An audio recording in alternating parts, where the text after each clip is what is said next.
बंधू यांनी आपल्या समोर मस्त भाषण केलं. असे अक्षयदादा बच्चवणे, केतनभाऊ गांगुर्डे, डॉक्टर सत्यरत्न पुरे, भारतीय बौद्ध महासभेचे PN साहेब वाघमारे, श्यामसाहेब कांबळे, सुरेश गजबारे, रवी वंडित, संजय टिके, देवानंद सुरवे, प्रवीण मुतमाळ, कैलाश वाघमारे, यासोबत ज्यांचं नाव घेतलं असे त्यांच्यावरती सगळे मान्यवर इकडे उपस्थित सगळ्या माझ्या बंधूंनो, माता भगिनींनो आणि या चळवळीतल्या साथीदारांनो, तुमच्या सर्वांना माझा शरणू शरणार्थी जय शिवराय, जय जिजाऊ, जय भगवान, जय ज्योती, जय मल्हार, अस्सलाम वालेकुम आणि जय भीम. सर्वात पहिले चालू करायच्या आधी मला आज त्या दौऱ्यामधली जी 2 गावं राहिली, तिकडे सत्कार होऊ नाही शकला आणि तिकडे आज भेट होऊ नाही शकली, त्या 2 गावांची मला, त्या गावातल्या सगळ्या सदस्यांची मला दिलगिरी व्यक्त करायची आमच्यातर्फे आणि वंचित बहुजन आघाडीच्या सगळ्या पदाधिकाऱ्यांतर्फे. आपण नक्कीच आपल्या गावामध्ये लवकरच याच्यावर मोठा एक कार्यक्रम घेऊ आणि तो यशस्वी पार पडू असं आपण सर्वजण ठरवूया. आणि इकडे उपस्थित सगळे माझे बंधूंनो, माता भगिनींनो, एक गोष्ट मला ठामपणे मांडायची आहे, ती म्हणजे इतकी थंडी असताना, इतका उशीर झाला असताना आपण सर्व इतके या थंडीमध्ये इतक्या संख्येने उपस्थित राहिलात, तर समोरच्या प्रस्थापिकांना सांगून टाका की तुम्ही निवडणूक लढवायची गरज नाहीये. लोहा कांधार विधानसभा मतदारसंघ हा वंचित बहुजन आघाडीच्या डिपॉझिटमध्ये फिक्स आलेला आहे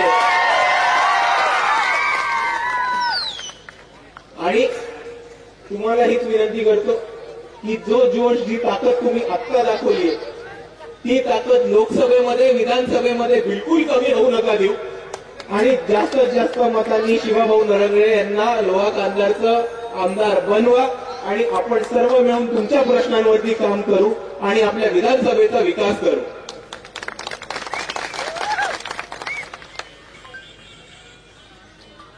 मित्रांनो, आपण सगळ्यांनी टीव्हीवरती बघितलं असेल, बातम्यांमध्ये बघितलं असेल, आपल्या टीव्हीवरती चालतं ना हास्य जत्रा किंवा कॉमेडी सर्कस. आवाज नाही येतोय? आवाज येतोय? आपल्या टीव्हीवरती दिसत असेल हास्य जत्रा किंवा कॉमेडी सर्कस.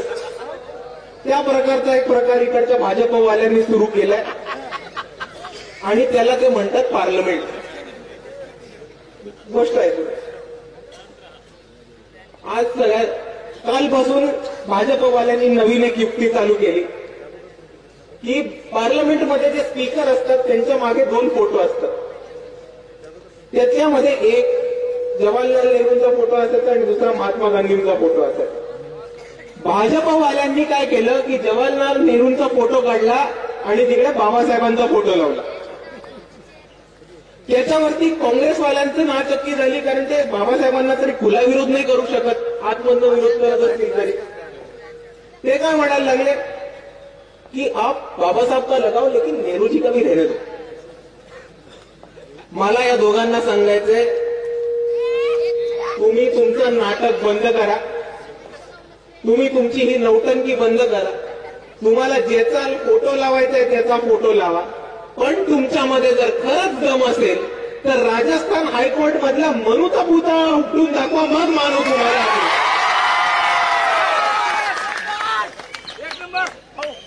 आणि हीच सर्कस याच पद्धतीने चालू राहिली की परवा 4 युवक घुसले आणि त्यांनी नारे लावले, क्रांतीचे नारे लावले, इन्कलाबसाठी नारे लावले आणि तिकडच्या काही सिक्युरिटीची असते ना पार्लमेंटची सिक्युरिटी, याच्या आधीच भाजपच्या खासदारांनी त्यांना पकडून मारायला सुरुवात केली. तर ह्याच्यावरनं बरेच प्रश्न उपस्थित होतात. एक प्रश्न हा उपस्थित होतो की पार्लमेंटची सिक्युरिटी करत काय होती नेमकी त्यावेळेस. आणि त्याच्यावरनं दुसरा प्रश्न उपस्थित होतो की जर पार्लमेंटमध्ये घुसलेल्या घुसखोरांना मारायचं होतं म्हणूनच एवढे क्रिमिनल रेकॉर्ड असलेल्या उमेदवारांना भाजपने तिकीटं दिली बहुतेक, आणि पार्लमेंटमध्ये घुसून या तरुणांनी केलं काय तर नारे लावले, स्वतःच्या मागण्या प्रस्तुत केल्या, आणि हे सगळं चालत असताना बाहेर मीडिया अजून एक वेगळं नाटक करत होते. तर नक्की झालं काय होतं, 4 तरुण पार्लमेंटच्या आवारात आले, लोकसभेमध्ये घुसले, संसदामध्ये घुसले. त्यांनी गॅसचा बॉम्ब असतो तो गॅसचा बॉम्ब तिकडे फोडला आणि स्वतःचे नारे लावायला लागले. त्यानंतर त्या तरुणांचं व्हायचं ते व्हायचंय. ज्या भाजपाच्या खासदारांनी त्या तरुणांना पासेस दिले लोकसभेमध्ये शिरायचे, संसदेमध्ये शिरायचे, त्यांच्यावरती तर काही कारवाई नाही झाली, पण कारवाई झाली ते इतर सगळ्या आमदारांवरती आणि खासदारांवरती ज्यांनी त्याच्यावरती प्रश्न उचलले. आणि ह्यासाठी आम्ही मानतो की जर तुम्ही लोकांना निवडून दिलेल्या लोकप्रतिनिधींना तुम्ही सस्पेंड करत असाल, निलंबित करत असाल, महत्वाचा बिल यायच्या आधी, महत्वाचे मुद्दे मांडण्याच्या आधी, तर आपण बाबासाहेबांनी दिलेली लोकशाही मोडीत काढत आहात. आणि त्याच्यासाठी आज आपल्याला उभं राहायचंय आणि लढायचंय, कारण हे भाजप भारत देशाचं संविधान आणि इकडची लोकशाही नष्ट करायला निघालीये. आणि त्यांना आपण सांगूयात की जोपर्यंत इकडचा वंचित उभा राहतोय तोपर्यंत तुम्ही आमच्या संविधानाची आणि लोकशाहीचं काहीही वागणूक करू शकणार नाही. पण आपण समजून घेऊयात की त्या हल्ला झाला त्याच्यानंतर झालं काय.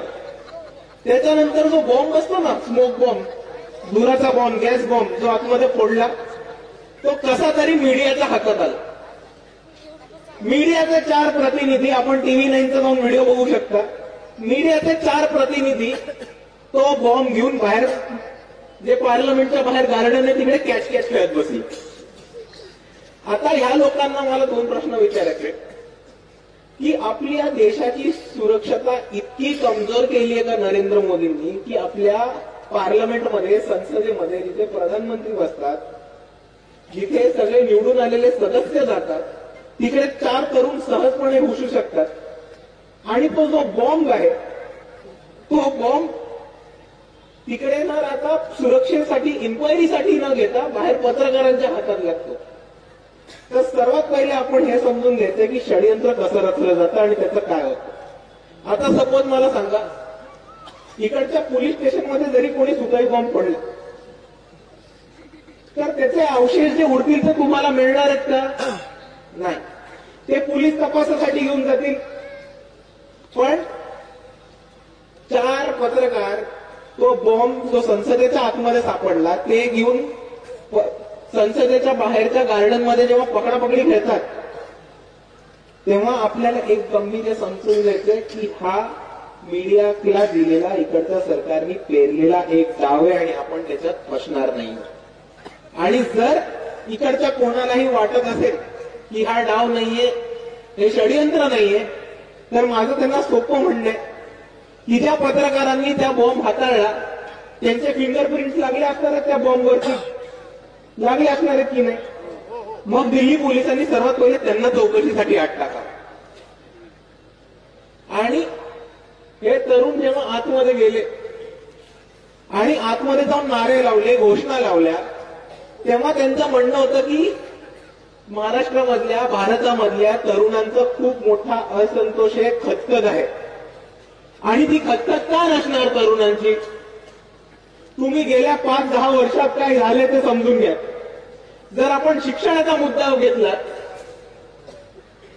तर इकडे जिल्हा परिषदेच्या शाळा, ग्रामपंचायतीच्या शाळा ही सरकार बंद करते. 4 जिल्हा परिषदेच्या शाळा बंद करून एक मध्यवर्ती जिल्हा परिषदेची शाळा उभं करायचं चाललंय. ते पण एका प्रायव्हेट कंपनीला देऊन 9 महिन्याच्या कॉन्ट्रॅक्टवर. 9 महिन्याच्या कॉन्ट्रॅक्टवर शाळा चालते कधी? 1 वर्ष पास झालं, पुढच्या वर्षी काय करायचं? अरे तुमच्या पंतप्रधानांकडे नसतील डिग्री, आम्हाला तरी आमच्या डिग्री हव्यात की नाही?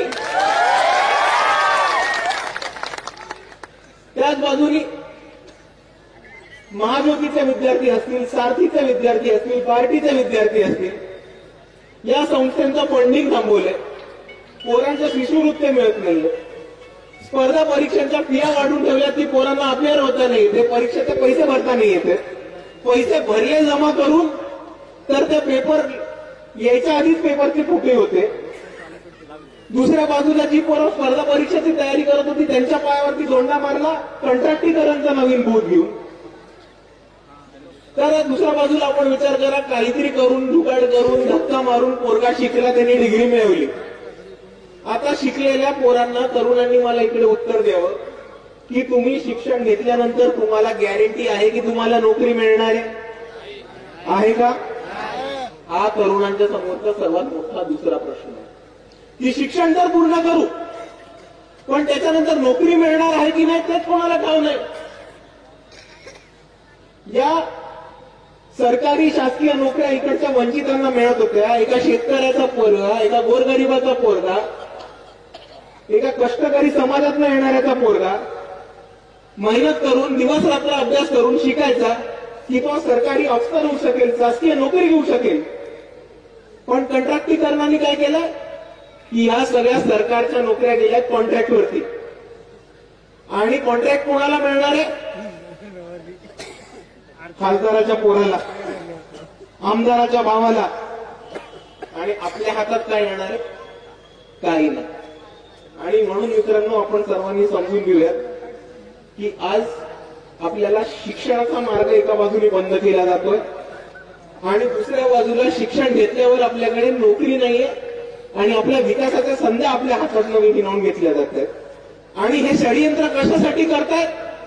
तर परत एका अर्थाने आपल्या डोक्यावरती आधुनिक जातीवाद लावण्यासाठी, 21व्या शतकातली मनुस्मृती आपल्या डोक्यावर लादण्यासाठी की वंचितांच्या विकासाचे जे साधनं होती, शिक्षण आणि त्याच्यानंतर येणाऱ्या नोकऱ्या, याच आपल्या हातातनं काढून घेतल्यात. कारण इकडच्या मनुवाद्यांना, इकडच्या प्रस्थापितांना आपल्याला वंचितच ठेवायचंय आणि इकडची सत्तेची तिजोरी, सरकारची तिजोरी, विकासाचे रस्ते, उत्पन्नाची साधनं, शेती, फॅक्टरी, शिक्षण संस्था, साखर संस्था, या सगळ्या प्रस्थापितांना त्यांच्याकडेच ठेवायचे.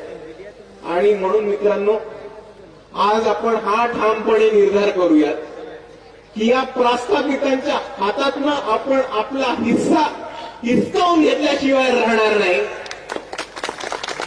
आणि म्हणूनच बाळासाहेबांनी हे उभं केलंय वंचितांचं राजकारण की ज्या लोकांना आतापर्यंत सत्तेपासनं, इकडच्या व्यवस्थेपासनं वंचित ठेवले, त्या लोकांना सत्तेत घेऊन जायचं. आणि जोपर्यंत वंचिताचं प्रतिनिधित्व करत नाही तोपर्यंत त्या लढा थांबणार नाही. मित्रांनो, एवढं आपण निश्चित ठेवून घ्या.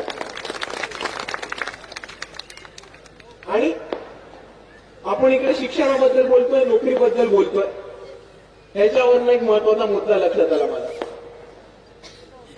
आपण इकडे शिक्षणाबद्दल आणि नोकरीसाठी लढतोय, अजून कोणतरी या महाराष्ट्रामध्ये शिक्षण आणि नोकरीसाठी लढतोय. या महाराष्ट्रामधला गरीब रयतेचा मराठा समाज एक 3-4 महिन्यांपासून शैक्षणिक आरक्षण आणि नोकरीमध्ये आरक्षण याच्यासाठी महाराष्ट्रभर त्यांच्या सभा होत आहेत. मोठा प्रतिसाद मिळतोय. एक व्यक्ती उपोषणावरती बरेच दिवस बसलेत. पण या मराठा बांधवांना मला एक गोष्ट सांगायची आहे आणि मराठा बांधवांनी या गोष्टीकडे खास करून ध्यान द्यायला पाहिजे की भावांना, तुम्ही परिस्थिती समजून घ्या. 2 महिने झाले, 4 महिने झालेत आता की आपण आंदोलन छेडलंय. आपण एक महाराष्ट्रामध्ये एक मोठं आंदोलन उभं केलंय नोकरीमध्ये आरक्षणासाठी आणि शिक्षणामध्ये आरक्षणासाठी. आणि त्याच बाजूला मराठा समाजातले एक दिग्गज नेते, जे आपल्या महाराष्ट्राचे दुसरे उपमुख्यमंत्री आहेत, अजितदादा पवार, ते म्हणतात की पीएचडी करून इकडची पोरं काय दिवे लावतील. तर मराठा बांधवांनी खास करून हे समजून घेतलं पाहिजे की त्यांनी असं स्टेटमेंट करणं त्यांनी असं विधान करणं, ते पण विधानसभेमध्ये तुमचं एवढं मोठं आरक्षणाची लढाई चालू असताना, ते पण शिक्षणाच्या आरक्षणामध्ये, हे वक्तव्य तुमच्या आंदोलनाची गांभीर्य काढणारं वक्तव्य आणि तुमच्या आंदोलनावरती मजा उडवणारं हे वक्तव्य, आणि हे तुम्ही गंभीरपणे घेतलं पाहिजे असं मी सगळ्यांसमोर मांडतो. दुसऱ्याच बाजूला मराठा समाज आंदोलन करत आहे आणि भाजपचं दुसऱ्या बाजूला एक षडयंत्र लगेच चालू होतं की दोन समाजांमध्ये, दोन जातींमध्ये लगेच भांडणं लावून द्यायची आणि त्याच्यावरती सत्ता काबूज करायची. पण या ओबीसी बांधवांना जे आंदोलन करतायत त्यांना बाळासाहेब आंबेडकरांनी मुंबईमधल्या संविधान सन्मान महासभेमध्ये एक गोष्ट सांगितली होती की आपण इतिहास तपासून घ्या की आपल्याला आरक्षण नक्की कोणाच्या लढ्यामध्ये मिळाले, आणि जेव्हा काही लोक तुम्हाला आरक्षण मिळावं याच्यासाठी लढत होती तेव्हा त्यांच्या विरुद्ध कोण उभं राहिले. आणि आपण एकदा इतिहासात तपासून बघा की मंडल कमिशन बरोबर कोण होतं आणि त्याच्या विरुद्ध हिंदुत्वाचं कमंडल कोण नक्की घेऊन आलेलं. त्या वक्तव्यावरती काही बहुजन नेते हे म्हणाले की इतिहासात जाऊन काय करणार आहेत, इतिहास कशाला बघायचा आता. तर ह्याच्यावरती बाबासाहेबांचं एक खास वाक्य होतं, those who can never understand history can never write history. जो माणूस आतापर्यंत इतिहास कधी समजला नाहीये तो माणूस कधी इतिहास लिहू नाही शकत किंवा बदलू नाही शकत.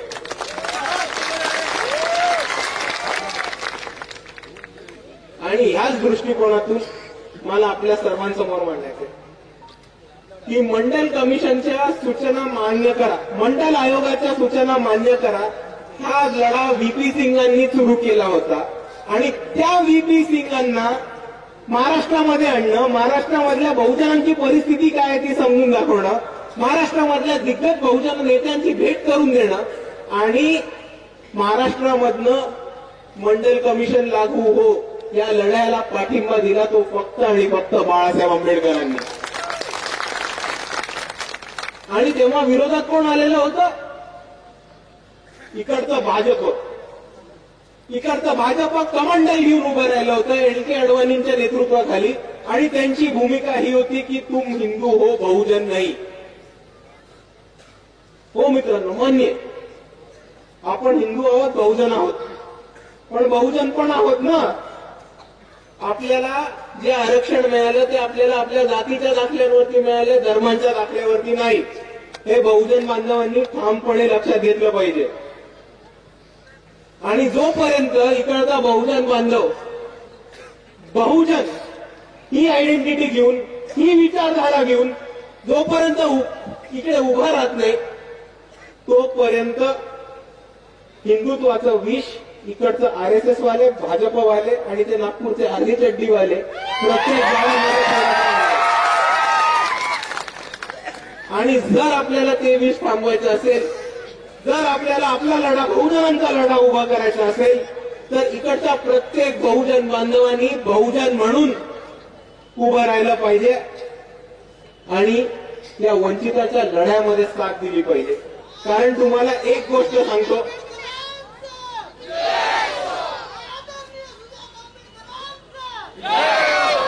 कारण तुमच्या समोर एक गोष्ट मांडतो, आम्ही बहुजनांना आरक्षण मिळवण्याच्या लढ्यामध्ये होतो आणि बहुजनांचं आरक्षण कोणी हिणवून घेणार नाही या लढ्यामध्ये पण आम्हीच आहोत.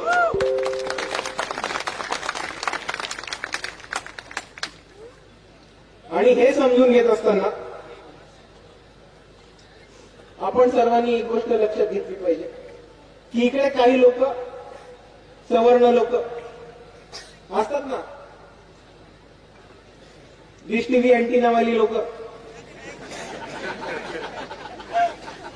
ती लोक म्हणतात की हे सगळं ठीक आहे पण आरक्षण कशाला पाहिजे.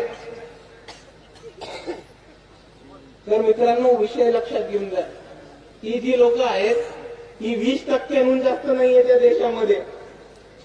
आणि इकडचे 20% लोक रडू राहिले की 80% समाजाला 50% कसं मिळतंय. अरे पण तुमच्या बापाने इतके वर्ष देश लुटून खाल्ला त्याचं काय. आणि म्हणून बाळासाहेब आंबेडकर प्रत्येक ठिकाणी हीच ठामपणे भूमिका मांडतात की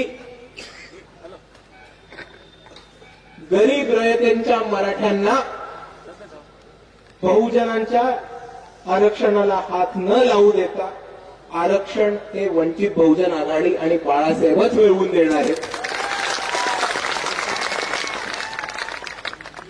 बहुजनांच्या ताटाला हात न लावू देता मराठ्यांसाठी वेगळं ताट हे मांडू शकणारे फक्त बाळासाहेब आहेत. आणि मी यावेळेस तुमच्या माध्यमातून सगळ्यांना विनंती करतो की ज्या माणसाकडे ही दोन वेगवेगळी ताटं टेबलावरती मांडायचा फॉर्म्युला आहे याच माणसाला आपण यावेळेस सत्तेमध्ये पाठवायचं आणि अजून कोणाला नाही.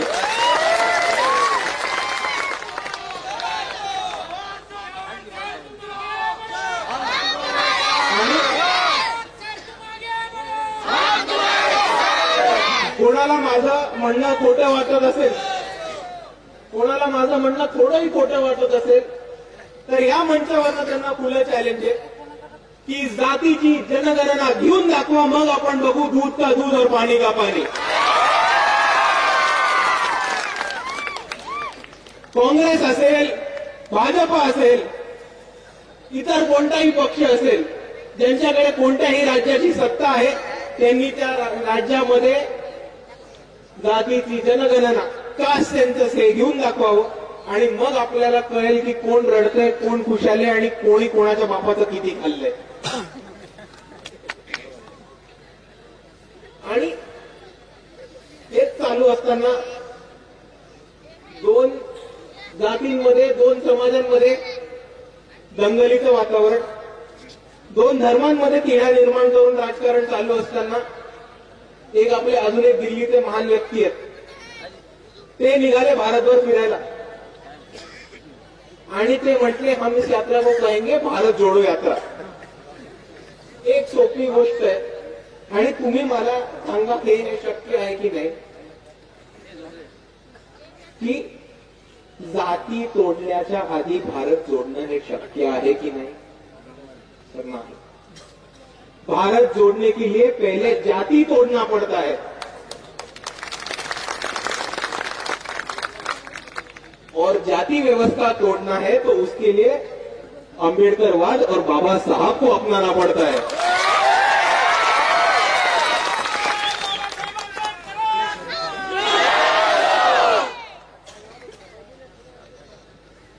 आणि म्हणून ह्या मंचावरनं मी तुमच्या सर्वांना सांगतो की जर आपल्याला जातीवरती मात मिळवायचं असेल, जर आपल्याला जाती व्यवस्था तोडून काढायची असेल तर या महाराष्ट्रामध्ये आपल्याला एकच पर्याय, तो म्हणजे बाळासाहेब आंबेडकर आणि वंचित बहुजन आघाडी.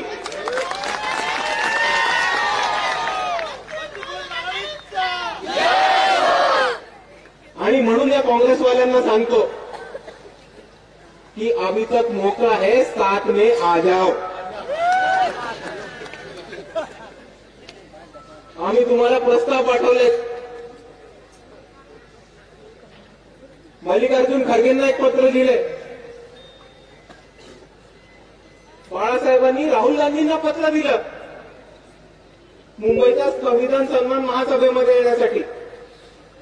पृथ्वीराज चव्हाण साहेब म्हणतात की आम्हाला हे पत्र मिळालंच नाही, असं काही पत्रच नव्हतं दिलं. अरे जर पत्र नव्हतं दिलं तर राहुल गांधींचे सबस्टिट्यूट म्हणून नाना पाटोले स्वतःच्या इच्छेने आलेले का कोणी फोन करून बोलवलेलं त्यांना,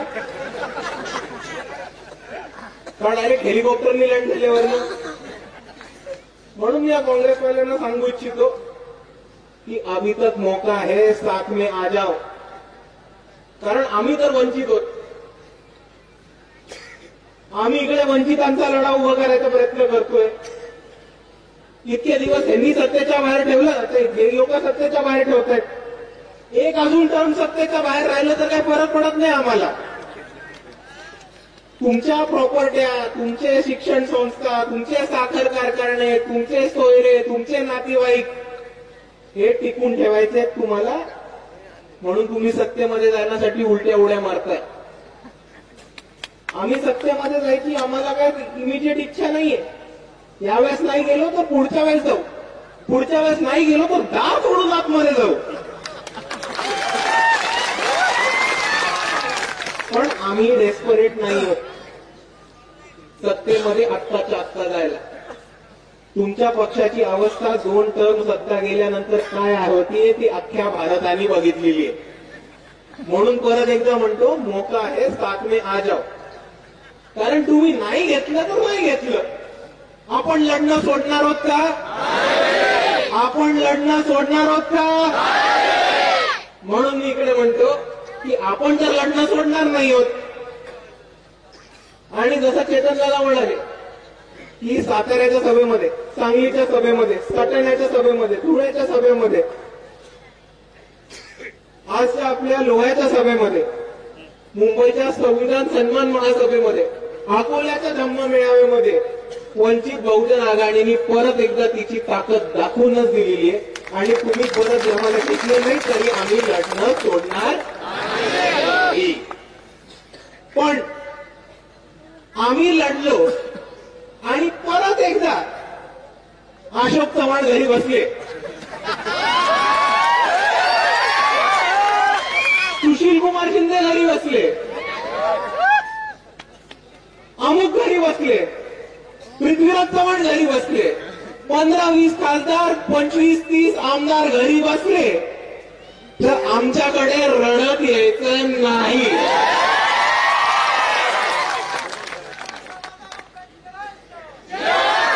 तुम्हाला संधी दिली होती, नंतर रडगाणं ऐकून घेणार नाही. परत येऊन रडलात तर सरळ ठोकून काढ.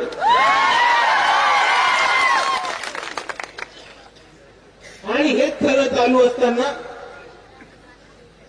राहुल गांधी अजून एक वक्तव्य करतात की वो नफरत के बाजार में एक मोहब्बत का दुकान खोलना चाहते हैं. ते म्हटले की ते हे दुकान छत्तीसगडमध्ये जाऊन उघडतील, मध्य प्रदेशमध्ये जाऊन उघडतील, मिझोराममध्ये जाऊन उघडतील, राजस्थानमध्ये उघडतील आणि आंध्र प्रदेशमध्ये उघडतील, सॉरी तेलंगणामध्ये उघडतील. ते दुकान छत्तीसगडमध्ये तर उघडलं नाही, असलेलं दुकान बंद झालं. राजस्थानमध्ये दुकान उघडलं नाही, असलेलं दुकान बंद झालं. मिझोराममध्ये दुकान उघडलं नाही, मध्य प्रदेशमध्ये दुकान उघडलं नाही. दुकान उघडलं कुठे? तेलंगणामध्ये. अरे पण भावा, तेलंगणामध्ये तर भाजपचा बाजार पण नव्हतं ना. बाजार तर तिकडे बीआरएस आणि एमआयएमचं होतं. पण ठीक आहे, बाजार उघडलं, सॉरी दुकान उघडलं तेलंगणाच्या बाजारामध्ये, चांगले.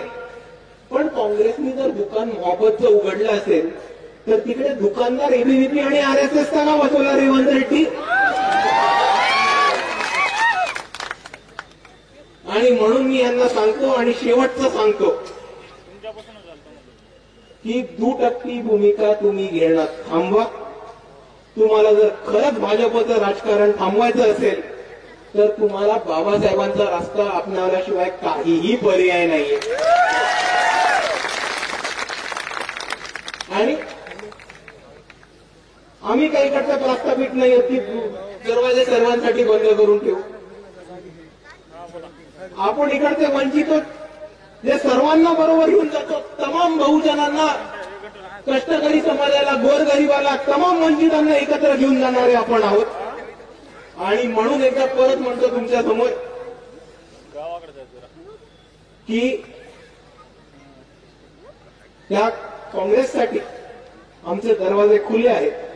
पण जर तुम्ही बरोबर याचं ठरवलं नाही तर मग आमच्या नावाने रडायचं नाही. आणि हेच बोलत असताना आपण एक लक्षात ठेवूया की काँग्रेस जे आहे ते पाठीत खंजर खुपसणारं दुश्मन. सावध राहायचंय आपल्याला, पण काँग्रेसपेक्षा सावध राहायचंय अजून एक दुश्मन आहे जो समोर आपल्या उभा आहे, तो म्हणजे इकडचा RSS प्रणित मनुवादी भाजप पक्ष. आणि मी आपल्या सर्वांसमोर जाता जाता एवढंच एक गोष्ट मांडतो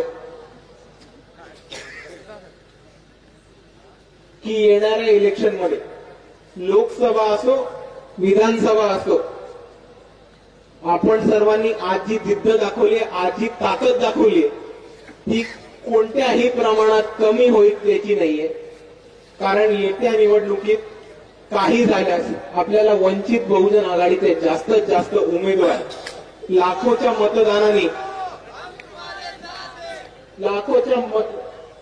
मतदानाने निवडून आणून द्यायचे. आणि इकडची जी भाजप आहे, RSS आहे, त्यांच्या बरोबर जे अंबाजे गुरुजी आहेत, त्याचबरोबर त्यांचे जितके पण RSSच्या खालती चालणाऱ्या जितक्या पण हिंदुत्ववादी संघटना आहेत, त्या सगळ्यांचा माज उठवून आपल्याला वंचितांची सत्ता या महाराष्ट्रामध्ये आणायची. आणि जोपर्यंत आपण महाराष्ट्रामध्ये वंचितांची सत्ता आणत नाही तोपर्यंत आपण ही लढाई थांबवणार नाही. एवढंच म्हणून मी आपल्या समोर थांबतो. जय भीम, जय भारत.